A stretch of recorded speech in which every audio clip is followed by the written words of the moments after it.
জাহিদ, আপনি জানতে চেয়েছেন রাসূল সাল্লাল্লাহু আলাইহি ওয়াসাল্লাম গরুর মাংস খেয়েছেন কিনা। এ ব্যাপারে বেশ বিতর্ক চলছে, তিনি কি গরুর মাংস খেয়েছেন? ভাই জাহিদ, প্রথম কথা হলো, গরুর গোশত এটি হালাল হওয়ার জন্য রাসূল আকরাম সাল্লাল্লাহু আলাইহি ওয়াসাল্লামের খাওয়া শর্ত নয়। তিনি কোনো কিছু না খেলেই সেটি হারাম হয়ে যাবে, ব্যাপারটি এমন নয়। আল্লাহ রাব্বুল আলামিন কোরআনে হাকিমের একাধিক আয়াতে গরুর গোশত হালাল হওয়ার বিষয় ইঙ্গিত দিয়েছেন। যেমন সূরা আনআমে যথাসম্ভব 147 নম্বর আয়াতে আল্লাহ রাব্বুল আলামিন বলেছেন, মিনাল ইবলি ইসনাইনি ওয়া মিনাল বাকারি ইসনাইনি কুল হাররামা ইলা আখির আয়াহ। এই আয়াতে আল্লাহ রাব্বুল আলামিন সুস্পষ্টভাবে গরুর যে গোশত বা গরু এটা হালাল এই বিষয়টিকে আল্লাহ তাআলা ইঙ্গিত করেছেন। গরুর যে আপনার যাকাত কালেকশনের নির্দেশ আল্লাহ তাআলা দিয়েছেন, সেটি কেন, যদি সেটি হারামই হয় তার গোশত। এক্ষেত্রে একটি হাদিসের কথা আমরা অনেকে শুনে থাকি এবং বিভিন্ন হাদিসের কিতাবে একটা হাদিস বর্ণিত হয়েছে যে গরুর গোশতের মধ্যে রোগ আছে, ফি লাহমিহি দা ওয়া ফি লাবানিহি দাওয়া। গরুর দুধের মধ্যে শেফা বা আরোগ্য রয়েছে, কিন্তু গোশতের মধ্যে অসুস্থতা রয়েছে, এরকম একটি হাদিস পাওয়া যায়। এই হাদিসকে মুহাদ্দিসদের অনেকে সহিহ বলেছেন, আলবানী রাহিমাহুল্লাহ সহিহ বলেছেন, কিন্তু অনেক মুহাদ্দিসিন ইকরাম এটিকে দাঈফ মুনকার বলেছেন।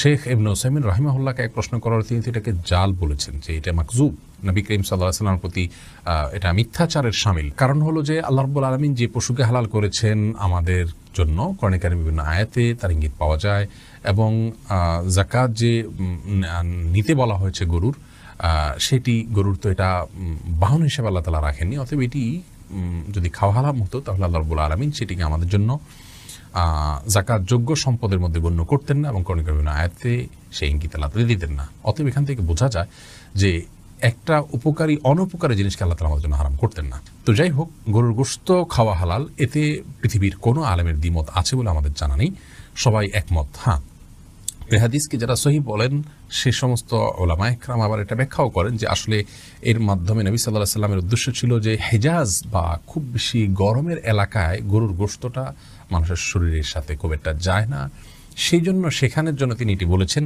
এটা সাধারণ বা স্বাভাবিকভাবে সব জায়গার জন্য, সকলের জন্য বলেননি। এরকম একটা ব্যাখ্যা অনেক উলামা ইকরাম করে থাকেন।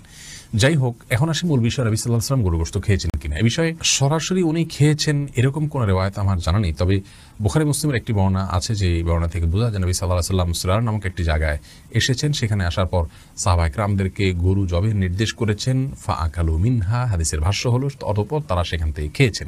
তারা সেখান থেকে খেয়েছেন, এখান থেকে সাহাবা ইকরাম যে খেয়েছেন এটি স্পষ্ট, নবী সাল্লাল্লাহু আলাইহি ওয়াসাল্লাম তাদের সাথে ছিলেন, অতএব তিনিও খেয়েছেন, সেটাই স্বাভাবিকভাবে এখান থেকে বুঝে আসে। কিন্তু এর মানে এই নয় যে গরুর গোশত খাওয়ার বিশেষ ফজিলত আছে এবং যে না খেলে গুনাহ হবে, এরকম বিষয় না। নবী সাল্লাল্লাহু আলাইহি সাল্লাম এবং সাহাবা ইকরাম গরু জবে করেছেন, বিশেষ করে নবী সাল্লাল্লাহু আলাইহি সাল্লাম গরু জবে করেছেন আপনার হজে কিংবা কোরবানিতে, এরকম বিভিন্ন বর্ণনা পাওয়া যায়।